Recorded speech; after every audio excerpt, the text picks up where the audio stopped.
بسم اللہ الرحمن الرحیم۔ جی، ہمارا جو سبق ہے وہ حدیث کی ایک اہم کتاب ہے مشکات المصابیح۔ تو یہ ہم پڑھیں گے۔ تو سب سے پہلے آج کے سبق میں تو ہم اس کتاب کا اور صاحب کتاب کا تعارف کر لیتے ہیں۔ تو کل سے انشاءاللہ ہم باقاعدہ جو ہے وہ حدیث سے سبق شروع کریں گے۔ یہ کتاب جو ہے مشکات المصابیح، اصل میں یہ دو کتابیں ہیں۔ ایک ہے یہ مشکات اور ایک کتاب تھی مصابیح السنہ۔ مصابیح السنہ کتاب جو ہے، پہلے یہ کتاب لکھی گئی اور پھر اس کے بعد جو ہے اس پہ مزید اضافے جو ہیں وہ مشکات کی شکل میں ہوئے ہیں۔ مصابیح السنہ کا تعارف کرتے ہیں۔ یہ مصابیح السنہ جو ہے یہ کتاب ہے 6 صدی ہجری کے ایک مشہور عالم تھے حسین بن مسعود بن محمد الفراء البغوی۔ تو امام بغوی رحمۃ اللہ علیہ کے نام سے ان کو جانا جاتا ہے۔ ان کی یہ کتاب تھی مصابیح السنہ۔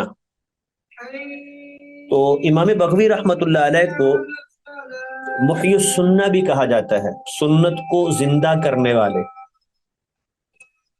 اور اس کی وجہ یہ بیان کی جاتی ہے کہ جب انہوں نے یہ کتاب تحریر کی تو انہیں خواب میں رسول اللہ صلی اللہ علیہ وسلم کی زیارت ہوئی اور آپ نے فرمایا احییت السنہ، تو نے سنت کو زندہ کیا ہے۔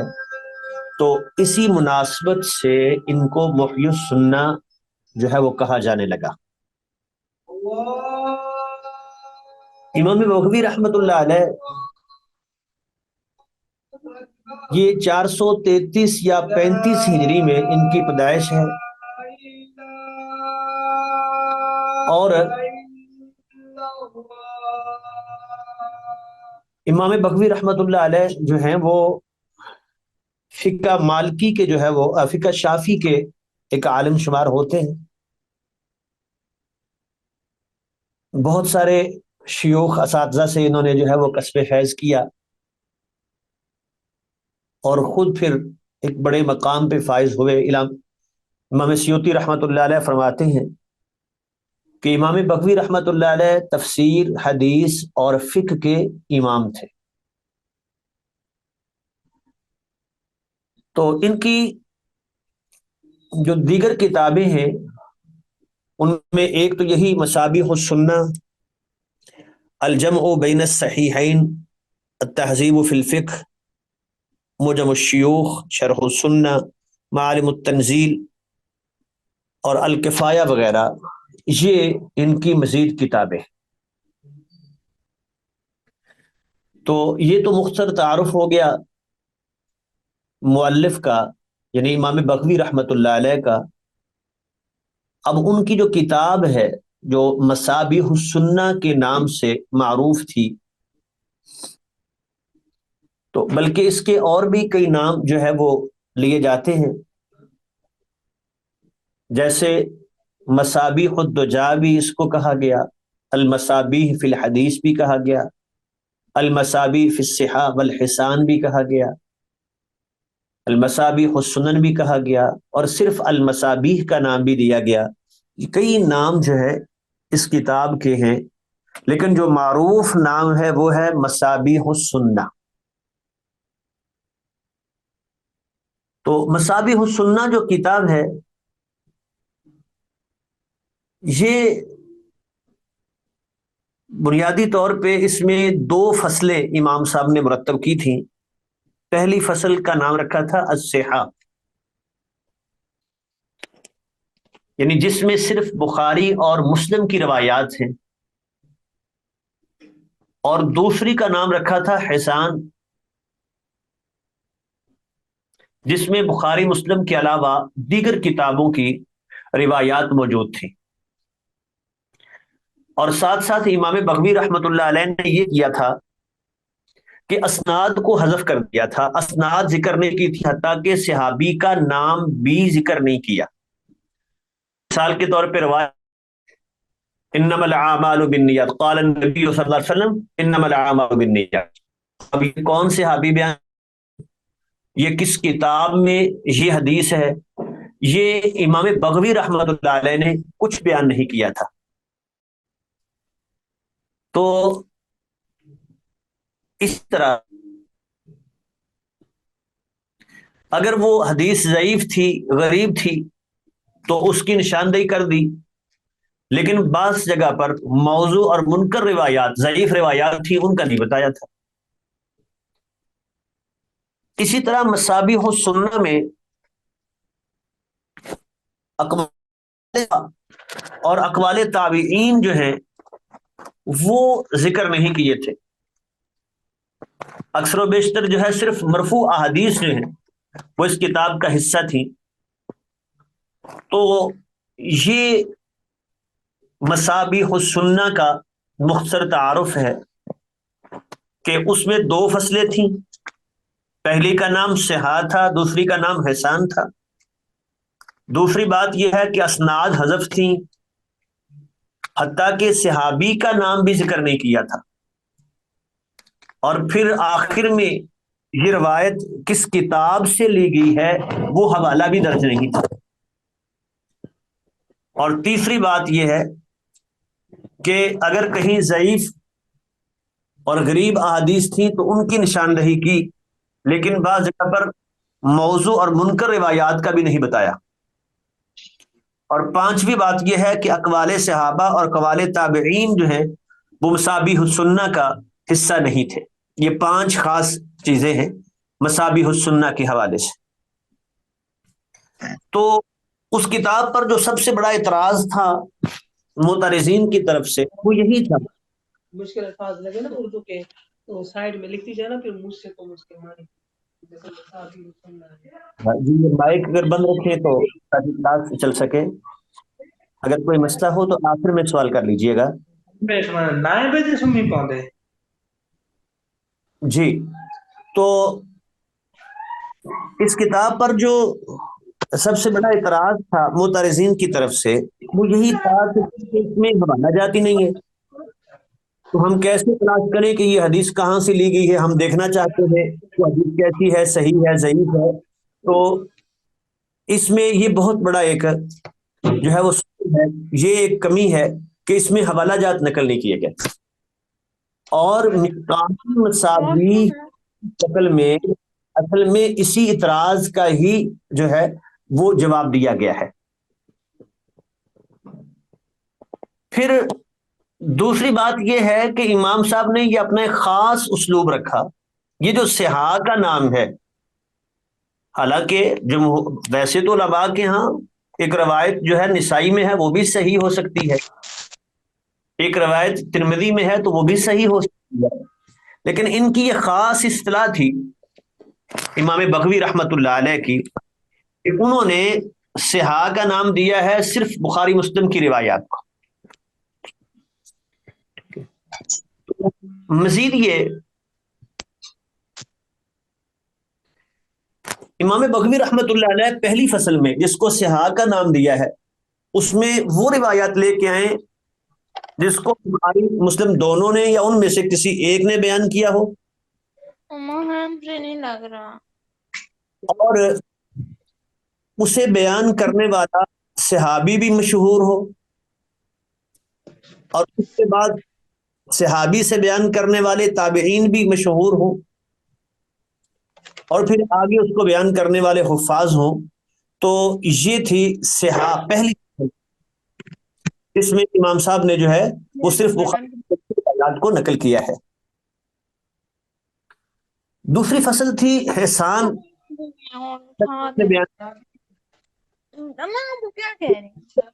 محدث، ان کی جو نقل کردہ احادیث ہیں جیسے امام ترمذی ہیں، ابو داؤد ہیں، نسائی ہیں، ابن ماجہ ہے، تو ان کتابوں سے روایات جو ہیں وہ دوسری فصل میں امام صاحب نے نقل کی ہے۔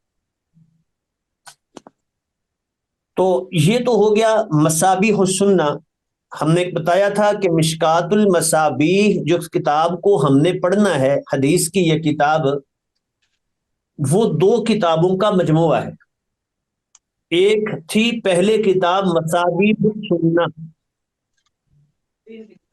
کتاب پر مزید اضافے وہ کیے ہیں صاحب مشکات نے، تو یوں اکٹھا رکھا نام پھر مشکات المصابیح.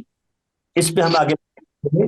تو ابھی ہم نے مصابیح السنہ کا تعارف کرا ہے کہ مصابیح السنہ میں کیا تھا، 2 فصلیں تھیں ہر باب میں، اور فقہی ترتیب تھی، پہلے ایمان کی بات،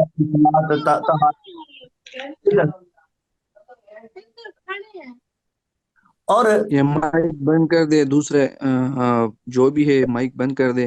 استاد جی کو بھی ڈسٹرب کرتا ہے، ہم کو بھی ڈسٹرب کرتا ہے، جو بھی ہے. پہلی فصل میں صرف بخاری مسلم کی روایات اور دوسری فصل میں دیگر روایات. اب آخری بات یہ ہے کہ مصابیح کتنی حدیثیں تھیں، تو اس میں بھی مختلف لوگوں نے جو شمار کی ہیں تو تعداد میں کچھ فرق ہے.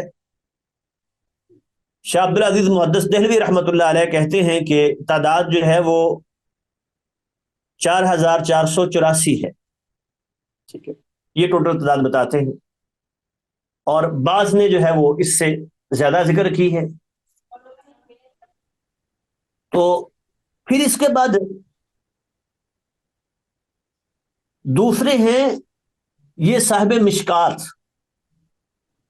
جن کا نام جو ہے وہ معروف ہے محمد بن عبداللہ ولی الدین، ان کا لقب ہے، اور تبریز کے رہنے والے تھے تو اس لیے تبریزی کے نام سے مشہور ہیں. ولی الدین التبریزی اس نام سے، شارٹ نام سے یہ مشہور ہیں. محمد بن عبداللہ ان کا نام ہے. یہ 8ویں صدی ہجری کے علماء میں سے. انہوں نے یہ کتاب جو تحریر کی مشکات المصابیح، تو اپنے استاد امام طیبی رحمت اللہ علیہ ان کے مشورے سے یہ کتاب جو ہے وہ انہوں نے ترتیب دی، چونکہ استاذ کا یہ خیال تھا کہ مستند احادیث کا ایک مجموعہ ہونا چاہیے. دیکھیں اس کتاب کی خوبی یہ ہے، یہ مشکات المصابیح جو ہم پڑھ رہے ہیں نا، اس کا فائدہ کیا ہے؟ اس کا فائدہ یہ ہے کہ اس میں صحاح کی اکثر احادیث ہمارے سامنے آ جائیں گی. گویا کہ ہم نے تمام احادیث کا ایک خلاصہ جو ہے وہ ہم نے پڑھ لیا، تو اکثر و بیشتر مسائل کی دلیل جو ہے وہ ہمیں اس کتاب سے مل جاتی ہے. اور اگر ہم الگ الگ کتاب پڑھیں تو کچھ احادیث، ہم ترمذی پڑھتے ہیں تو کئی احادیثیں ہیں جو رہ جائیں گی، جو ابو داؤد میں ہیں ترمذی میں نہیں ہے، جو ابن ماجہ میں ہیں دیگر میں نہیں ہے. لیکن اس میں یہ ہوگا کہ خلاصتاً تقریباً احادیث جو ہیں وہ ایک بار ان کا تذکرہ ہو جائے گا. یہ اس کتاب کا جو ہے وہ خاص فائدہ ہے، اسی لیے جو ہے اس کتاب کو نصاب میں رکھا جاتا ہے. جی، ہم نے ابھی پیچھے مصابیح السنہ جو کتاب تھی مشکات سے پہلے، جس پر یہ مزید اضافہ ہو کے مشکات المصابیح کی شکل میں یہ کتاب جو ہے وہ سامنے آئی، اس کا تعارف پڑھ لیا تھا. اس کے مؤلف امام بغوی رحمۃ اللہ علیہ کا تعارف کچھ ہم نے پڑھ لیا. اب اس کے بعد ہے یہ مشکات المصابیح. تو ہم نے بتایا کہ یہ ولی الدین التبریزی رحمہ اللہ کے نام سے جو معروف ہیں، محمد بن عبداللہ ان کا نام ہے، ولی الدین لقب ہے، اور تبریز کے رہنے والے ہیں، اسی لیے ان کو ولی الدین التبریزی کہا جاتا ہے. تو انہوں نے اپنے استاد امام طیبی رحمۃ اللہ علیہ کے مشورے سے یہ کتاب مرتب کی. اصل میں استاد کو یہ ضرورت محسوس ہوتی تھی جامع کتاب جو ہے وہ حدیث کا مجموعہ ایسا ہونا چاہیے. تو پھر رائے یہ بنی کہ بجائے اس کے کہ نئی کوئی کتاب مرتب کی جائے، مصابیح السنہ جو ہے اسی کتاب کو ہی جو ہے وہ اس پر مزید اضافے کر کے اسی کو جو ہے وہ بہترین انداز میں پیش کیا جائے. تو یوں جو ہے وہ یہ مشکات المصابیح جو ہے کتاب یہ منظر عام پر آئی. اب یہ لفظ جو ہے نا مشکات اور المصابیح، یہ اس کا معنی سمجھے، بڑا زبردست جو ہے وہ لفظ بھی انتخاب کیا بہترین اس کے لیے. مشکات کہتے ہیں ہمیں وہ تاکچے کو، جس کو ہم اگر قریب لفظ بولیں نا تو قندیل اکثر ہوتا تھا، وہ پرانے دور میں دیواروں میں لوگ دیے کو وہاں رکھتے تھے، گھروں میں بناتے تھے دیواروں میں، وہ تاکہ دیا بجھے نہیں، وہ ہے تاکچہ۔ اور مصابیح یہ مصباح کی جمع ہے، مصباح کہتے ہیں چراغ کو۔ تو مصابیح کا معنی تھا کہ ہر حدیث ایک چراغ ہے، ٹھیک ہے، وہ جو امت کو روشنی مہیا کرتی ہے، جس سے جو ہے وہ امت نور ہدایت لیتی ہے، تو یہ مصابیح کا معنی تھا چراغ۔ تو گویا کہ امام تبریزی رحمت اللہ علیہ نے جس نام کا انتخاب کیا، معنی یہ بنا مشکات المصابیح، یعنی وہ تاکچہ جس نے اس روشنی کو محفوظ کر دیا اور اس روشنی میں جو ہے وہ جو اضافے کا باعث بنا۔ کیونکہ مناسبت یہ تھی کہ وہ مصابیح کی، جیسے ہم نے بتایا کہ چونکہ حوالے نہیں تھے تو وہ یوں ہے کہ گویا کہ کھلے میدان میں ایک چراغ پڑا تھا جس کی روشنی جو ہے وہ شاید جو ہے وہ اتنی مفید نہیں تھی لوگوں کے لیے، لوگ اس سے فائدہ نہیں اٹھا سکتے تھے۔ تو وہ جب تاکچے میں وہ چراغ آ گیا تو اب اس کا وہ محفوظ ہو گیا، اس کا وہ روشنی میں اور اضافہ ہو گیا، لوگ اس سے جو ہے وہ فائدہ اٹھا سکتے ہیں، تو یہ نام رکھا ہے مشکات المصابیح۔ اور مشکات المصابیح جو ہے اس کا ایک اور امتیاز ہے کہ کئی ایسی کتابیں ہیں جن کے نام تو ہمیں ملتے ہیں لیکن وہ کتابیں وہ نہیں ملتی، وہ کہیں مخطوطات کی شکل میں پڑی ہوں گی دنیا میں کہیں، وہ باقاعدہ جو ہے وہ چھپی نہیں، معروف نہیں ہوئی۔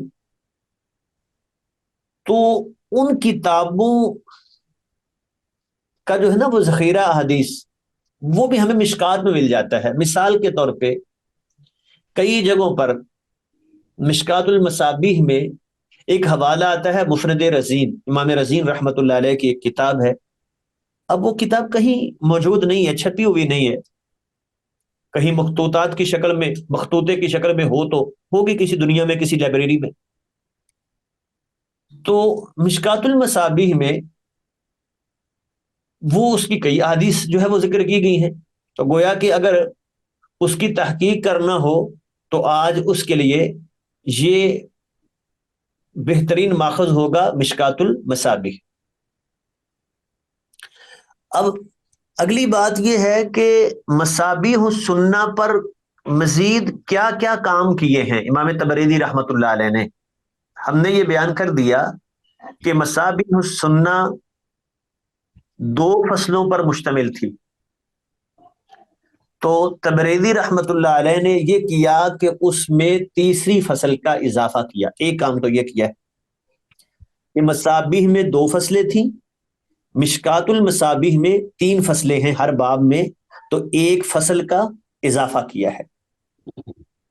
اور دوسرا یہ کیا ہے کہ امام بغوی رحمت اللہ علیہ نے، ہم نے بیان کیا تھا کہ صحابہ کا نام بھی ذکر نہیں کیا تھا، تو تبریزی رحمت اللہ علیہ نے وہ صحابہ کے نام ذکر کر دیے کہ یہ روایت جو ہے وہ حضرت انس سے ہے، یہ حضرت علی رضی اللہ تعالی عنہ سے ہے، یہ حضرت عبداللہ بن عمر سے روایت مروی ہے۔ تو چونکہ مصابیح السنہ میں صحابہ کا وہ نام نہیں تھا کہ کون سے صحابی نے یہ روایت بیان کی، تو مشکات میں یہ اضافہ ہوا کہ صحابی کا نام ذکر ہو گیا۔ اسی طرح تیسری چیز ہم نے بیان کیا تھا کہ مصابیح السنہ میں یہ بھی ذکر نہیں ہے کہ یہ حدیث کی کس کتاب میں یہ روایت موجود ہے، تو صاحب مشکات نے یہ کیا کہ وہ مخرج، یہ حدیث کہاں سے لی گئی ہے، یہ بخاری سے ہے، یہ مسلم سے ہے، یہ ابو داؤد کی ہے، یہ نسائی کی ہے، یہ ابن ماجہ کی ہے، تو یہ بھی بیان کر دیا ہے۔ تو تقریباً کوئی 12 حدیث کی کتابیں ہیں جن سے یہ احادیث جو ہے وہ اکٹھی کی گئی ہیں، وہ ان کے نام جو ہے آپ کے سامنے اسکرین میں آ رہے ہوں گے۔ موطا امام مالک، پہلے تو صحاح ستہ ہیں، 6 کتابیں تو وہ ہو گئی نا جن کو صحاح ستہ کہا جاتا ہے، وہ بخاری، مسلم، ترمذی، نسائی، ابن ماجہ، ابو داؤد۔ اور پھر اس کے بعد موطا امام مالک رحمۃ اللہ علیہ کی جو کتاب ہے، امام شافی کی کتاب ہے سنن، امام احمد ابن حنبل رحمۃ اللہ علیہ کی کتاب۔ بیٹا مائک بند کر لیں گے نا تو تاکہ کلاس ڈسٹرب نہیں ہو۔ جی، تو امام احمد ابن حنبل رحمۃ اللہ علیہ کی کتاب مسند احمد، اور امام دارمی کی سنن دارمی ہے، دارقطنی کی سنن دارقطنی کے نام سے ہے، اور امام رزین کی کتاب ہے مسند رزین کے نام سے۔ تو 6 وہ اور یہ 6 بعد والی ہو گئی، تو یہ تقریباً کوئی 12 کتابیں بنتی ہیں جن سے احادیث جو ہے وہ مشکات المصابیح، صاحب مشکات نے اخذ کر کے وہ مشکات المصابیح میں یہ جمع کی ہے۔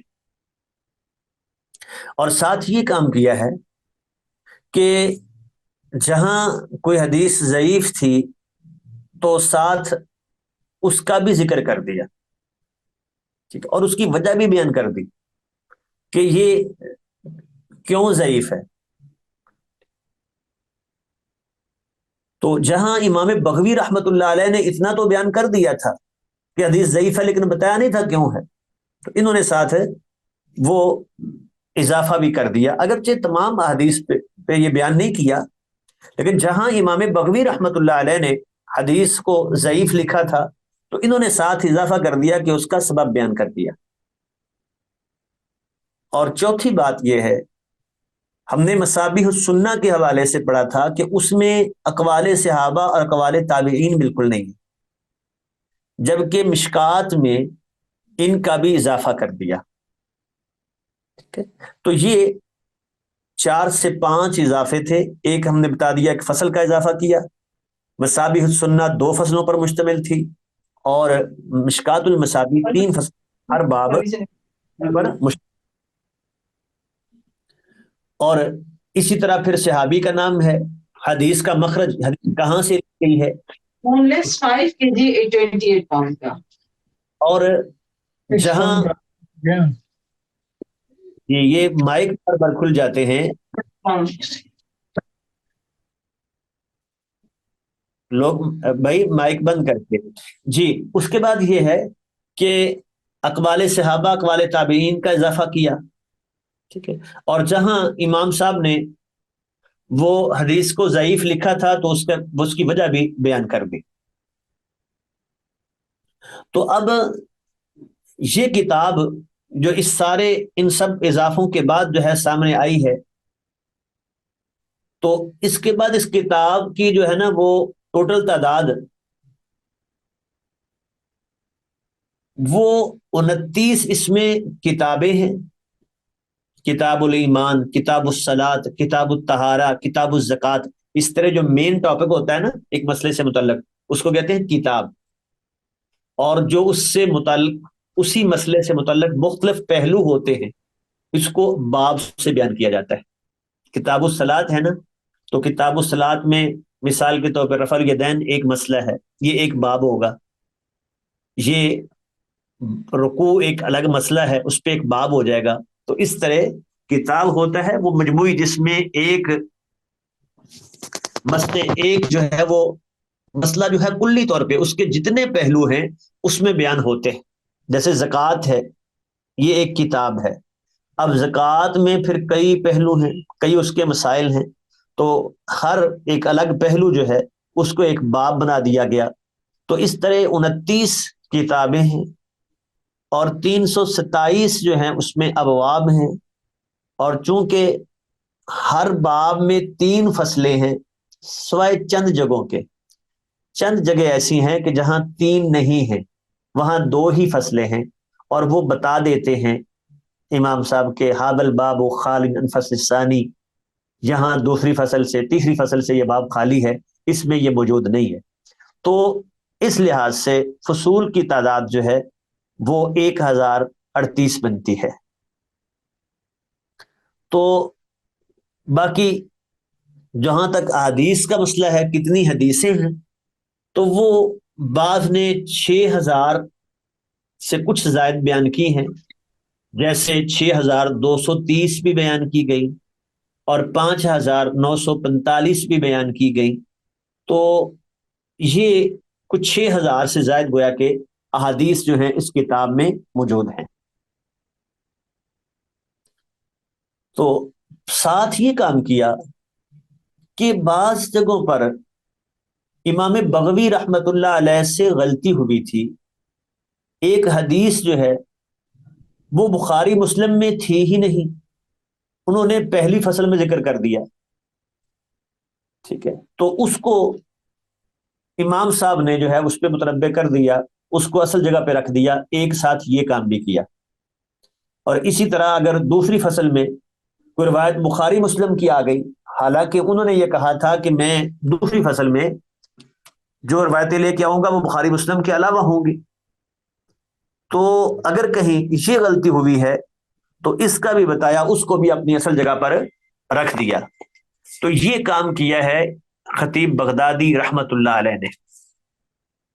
اب اگلی بات آ گئی تشبیہ کی، جو ہے نا وہ اس کی شروحات جو معروف ہیں، تو زیادہ تر تو عربی زبان میں ہی اس کی شروحات ہیں. اردو میں جو اس کی شروحات ہمیں ملتی ہیں وہ مولانا اسماعیل سلفی رحمہ اللہ کی ایک شرح ہے. اسی طرح مولانا صادق خلیل جو ہیں انہوں نے اس پہ ترجمہ لکھا ہے، اور 7 حدیث کا حکم اس میں شیخ البانی رحمۃ اللہ علیہ کا نقل کیا ہے، وہ ایک کام ہوا ہے. عبد الاول غزنوی رحمہ اللہ انہوں نے جو ہے وہ اس کا ترجمہ کیا ہے مشکات المصابیح کا، یہ موجود ہے. اور اسی طرح جو قدر ایک تفصیلی شرح ہے وہ ہے مظاہر حق کے نام سے، جو بندی عالم ہیں انہوں نے جو ہے وہ اس پہ کام کیا ہے. تو یہ تو ہو گئی اس کی اردو زبان میں جو شروحات ہیں.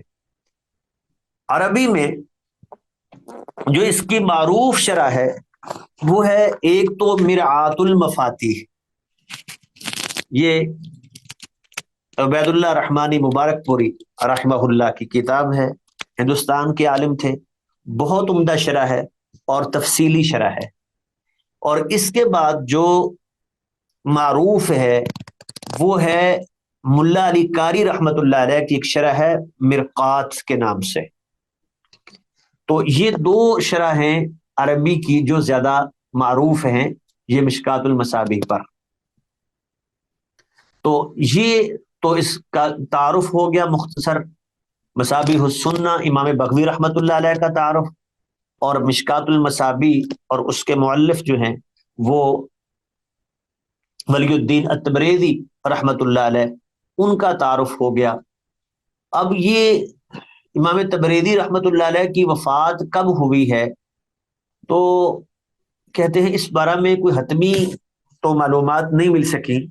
ہاں اتنی بات واضح ہے کہ 737 ہجری میں یہ کتاب انہوں نے مکمل کی ہے.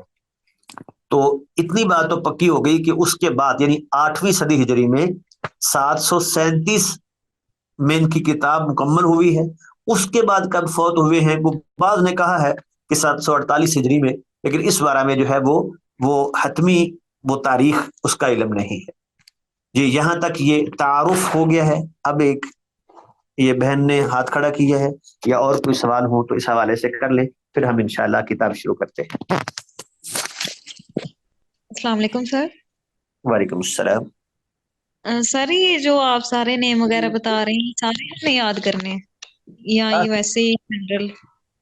یہ ہم جو چیز پڑھ رہے ہیں نا کتاب، اس کا کچھ ایک تعارف تو ذہن میں ایک سکیچ آ جائے نا، یہ کیا کتاب ہے، ہم اس کی اہمیت کیا ہے، اس میں کیا خوبیاں ہیں. تو یہ بے شک سارے وہ نام یاد نہ ہوں یا تاریخیں یاد نہ ہوں، لیکن ایک موٹا سا ایک خاکہ تو ذہن میں آ جائے نا جس کتاب کو ہم پڑھ رہے ہیں، اس کا تعارف. تو بس اتنا مقصد ہے. باقی یہ کتاب جو آپ کے سامنے نظر آ رہی ہے نا، میں آپ کو یہ شیئر بھی کر دوں گا گروپ میں، یہ آپ کے سامنے ہوگی ساری چیزیں انشاءاللہ. آپ کو وہ آپ کے پاس ریٹن فارم میں ہوگی تو آپ اس سے دیکھ سکیں گے بار بار. اوکے سر، جزاک اللہ. جی جی جی یہ ڈاکٹر شاہد انہوں نے ہاتھ کھڑا کیا ہے. جی کسی اور نے سوال کرنا ہو تو آپ سوال اوپن کر لیں، کوئی مسئلہ نہیں ہے. جی جی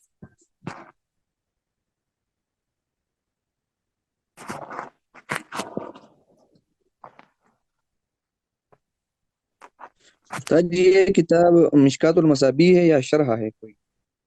نہیں، یہ جو کتاب آپ کے سامنے ہے یہ صرف اس کے مؤلف اور کتاب کا تعارف ہے بس. یہ انباق الیابی اس کا نام ہے. یہ رحمت اللہ رحیق صاحب تھے، جامعہ سلفیہ کے استاد تھے، الہ آباد اور یہاں ضلع قصور میں ہے، وہاں کے رہنے والے. انہوں نے یہ وہ شروع میں ضرورت ہوتی ہے بچوں کو ہم بتاتے ہیں کتاب کے تعارف کے طور پہ، تو اس لیے یہ مطلب کی تھی. مختصر سی کتاب بس ختم ہو گئی، اتنا ہی آئیے. یہ صرف مؤلف تعارف پر مشتمل ہے. اصل کتاب مشکات المصابیح ہم پڑھیں گے اور وہ ہم سامنے اپنے عربی کی کتاب رکھیں گے، تو تاکہ جو ہے وہ ہمارا زیادہ ہماری توجہ جو ہے نا وہ عربی زبان جو اس کے الفاظ جو ہیں وہ ہمارے ذہن میں رہ جائیں. اردو اگر سامنے رکھیں گے نا تو پھر وہ ذہن میں لفظوں پہ غور نہیں ہوگا، وہ ہوگا کہ ہم نیچے دیکھ لیں گے اور پھر وہ بھول بھی جاتا ہے. شکراً و جزاکم اللہ. جی کوئی اور سوال کسی بھائی کا ہو؟ جی تو ہم نے جو ہے نا وہ اس کتاب کو 2 حصوں میں ہم تقسیم کریں گے اسی سیمسٹر میں، چونکہ میں بھی پڑھا رہا ہوں اور ساتھ ہمارے دوست ہیں مولانا فؤاد بٹوی صاحب، وہ بھی پڑھا رہے ہیں چونکہ، تو اسی لیے کتاب کو نا ہم ڈیوائڈ کیا ہے 2 حصوں میں. شروع سے کتاب الایمان سے جو ہے نا وہ شروع کتاب کو وہ فؤاد بٹوی صاحب پڑھائیں گے. ٹھیک ہے، اگلے 2 دن ان کے پاس ہے نا سبق. تو میں اس کتاب کو شروع کروں گا کتاب الطہارہ سے. جو یہ کتابیں ہیں نا جو فقہی ترتیب سے مرتب کی جاتی ہیں، تو ان کا اسلوب یہی ہوتا ہے کہ وہ باب طہارہ سے بات شروع کرتے ہیں. اس لیے کہ دیکھیں اسلام میں داخل ہونے کے بعد نا جو سب سے پہلا فریضہ ہے وہ ہے نماز کا. ٹھیک ہے، پہلی عبادت ہے، اور نماز کے لیے جو بنیادی شرط ہے وہ طہارت ہے. تو اسی لیے سب سے پہلے جو ہے وہ طہارت سے بات کو شروع کیا جاتا ہے. اور اس سے یہ بھی معلوم ہوا کہ دیکھیں اسلام میں طہارت کی کتنی فضیلت ہے کہ سب سے پہلے جو ہے آن ہوئے تو اس وقت بھی غسل ہے، طہارت کا حصول ہے. پھر اس کے بعد فوری طور پہ جو پہلا فریضہ، دیکھیں اسلام کے 5 رکن ہیں نا، اس میں شہادت اللہ پہلی چیز ہے، کلمہ شہادت کی گواہی، وہ تو کلمہ پڑھ لیا. اس کے بعد دوسرا کام کیا ہے؟ وہ ہے اقامۃ الصلاۃ، نماز قائم کرنا. یعنی یہ نماز عملی طور پہ جب ایک دائرہ اسلام میں داخل ہو گئے تو اس کے بعد فوراً پہلا فریضہ ایک مسلمان میں عائد ہوتا ہے، وہ ہے نماز کی ادائیگی. اور آج کے لیے وہ طہارت شرط ہے. نہیں یہ مائک بات ہے، یہ مائک بھائی بند کر کے یار بات چپکدا نہیں پائیں گے، باقی لوگ بھی پائیں گے نا مائک.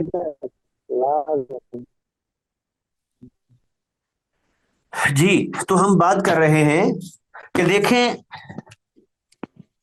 باقی ارکان دیکھیں نا، اسلام کے جو ارکان ہیں وہ زکوٰۃ ہے تو وہ سال میں ایک بار ہے جب باری آئے گی.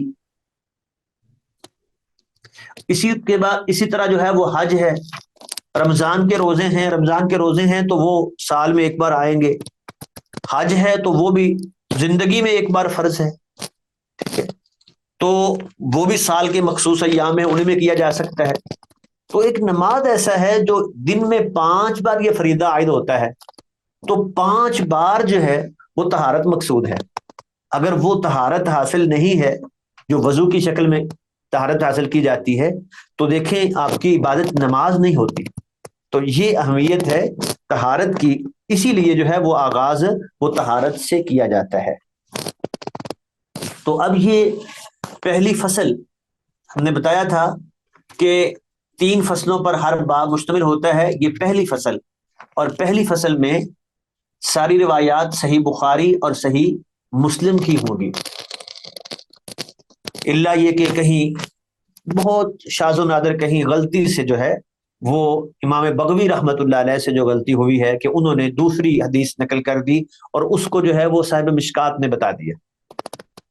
تو پہلی روایت سے حضرت ابو مالک الاشعری رضی اللہ تعالی عنہ فرماتے ہیں، قال قال رسول اللہ صلی اللہ علیہ وسلم، اللہ کے نبی نے فرمایا، الطہور شطر الایمان، یہ پاکیزگی، طہارت، یہ نصف ایمان ہے۔ والحمد للہ تملأ المیزان، اور الحمدللہ میزان کو بھر دیتا ہے۔ وسبحان اللہ والحمد للہ، اور یہ 2 کلمے سبحان اللہ اور الحمدللہ تملأانی کہا یا تملأ کہا، تملأانی وہ بھر دیتے ہیں، تو تملأ کا معنی بھی وہی ہے، ما بین السماوات والارض، آسمان و زمین کے درمیانی فاصلے کو، یعنی نیکیوں سے گویا کہ اتنا یہ جگہ جو ہے وہ بھر جاتی ہے جب انسان سبحان اللہ کہتا ہے یا الحمدللہ کہتا ہے۔ ٹھیک ہے، تو یعنی ایک تو دیکھیں اس میں طہارت کی فضیلت بیان ہو گئی، شطر الایمان، نصف ایمان ہے، اور پھر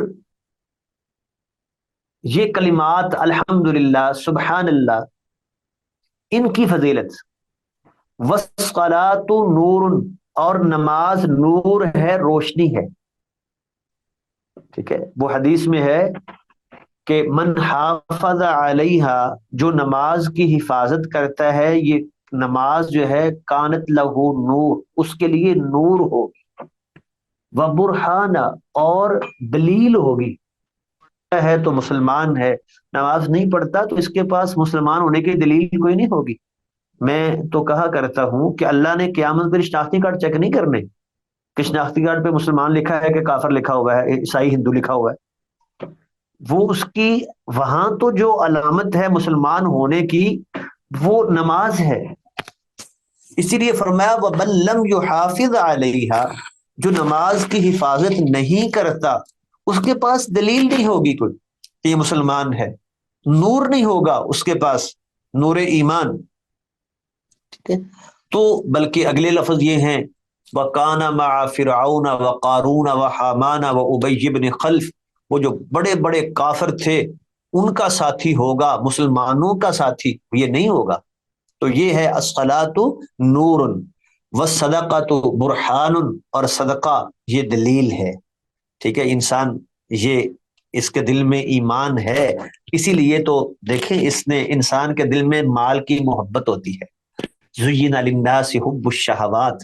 ٹھیک ہے، اور جب انسان وہ اپنے اس مال کی محبت کو اللہ کی محبت پہ قربان کر دیتا ہے، وہ مال اللہ کی راہ میں خرچ کر دیتا ہے، تو یہ دلیل ہوتی ہے کہ اس کے دل میں سب سے زیادہ محبت وہ اللہ کی ہے، مال کی محبت زیادہ نہیں ہے، یہ اخلاص والا ہے، اسی لیے وہ مال کو اور اس محبت کو اللہ کی محبت پہ قربان کر رہا ہے۔ والصبر ضیاء، اور صبر ایک روشنی ہے۔ والقرآن حجت لک او علیک، یہ قرآن یا تیرے لیے دلیل ہے یا تیرے خلاف دلیل ہوگا۔ ٹھیک ہے، یا تو یہ قیامت کے دن قرآن جو ہے بندے کے حق میں گواہی دے گا، الصیام والقرآن یشفعان للعبد، وہ حدیث میں ہے کہ یہ روزہ اور قرآن یہ لوگوں بندے کے لیے جو ہے سفارش کریں گے، فیشفعان، اور ان کی سفارش قبول کی جائے گی، یہ ہے حجت لک، تیرے لیے دلیل ہے، یہ اللہ کے دربار میں کہے گا، اس کے حق میں گواہی دے گا، یہ قرآن پڑھتا تھا، عمل کرتا تھا۔ او علیکا، یا اس کے خلاف گواہی دے گا، وقال الرسول یا ربی ان قوم اتخذوا هذا القرآن مہجورا، رسول کہیں گے اللہ میری اس قوم نے قرآن کو پیچھے پھینک دیا تھا، تو یہ اس کے خلاف دلیل دے گا، قرآن گواہی دے گا۔ کل الناس یغدو، تمام لوگ صبح کرتے ہیں، فبائع نفسہ، اور اپنے نفس کو جو ہے انسان بیچتا ہے، فَمُعْتِقُهَا، یا تو اس کو آزاد کروا لیتا ہے یا اس کو ہلاک کر دیتا ہے. یعنی اگر تو انسان وہ چلتا ہے اللہ کی رضا کو حاصل کرنے والے راستے پہ تو گویا کہ اپنے آپ کو آزاد کروا لیتا ہے، یا پھر اس کو ہلاکت میں لے جاتا ہے اللہ کی نافرمانی کر کے، تو اللہ کو ناراض کر بیٹھتا ہے، اور اس لیے جو ہے وہ جہنم کا ایندھن، وہ اپنے آپ کو جہنم کا مستحق لیتا ہے، تو منہ بھی کوہا آپ کو ہلاک کرتا ہے. رواہ مسلم، اس روایت کو امام مسلم نے بیان کیا ہے. جی بس ہم یہاں تک رکھیں گے، اب کوئی سوال ہے تو کر لیں، اور انشاءاللہ کل ہم پھر آگے پڑھیں گے.